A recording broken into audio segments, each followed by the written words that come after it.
बाकी तुम्हें जरा शर्म नहीं आई, तुम 18 दिन रह के आ गई वहाँ पे हैं। 18 दिन का 5-6 दिन थे। वो देखो वो देखो।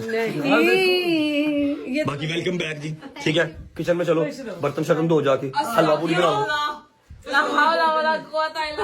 बर्तन बड़े गंदे पड़े हैं, जाओ जरा बर्तन शर्तन ना धो। बोल जब अली जो कहने हो सच मान ले। देखो नहीं तो बर्तन बुर्तन क्यों धोनी काम लिए रखी ने।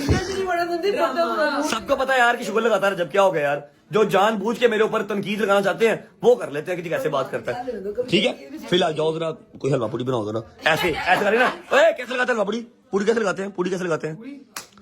नहीं ऐसे तो नहीं, ऐसे इस तरह करके डालते हैं। मैं डाल के खैर वेलकम बैक जी, welcome back, welcome back, welcome back to home.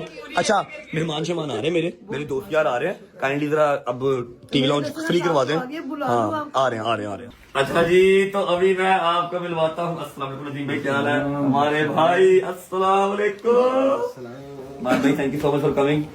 Malik साहब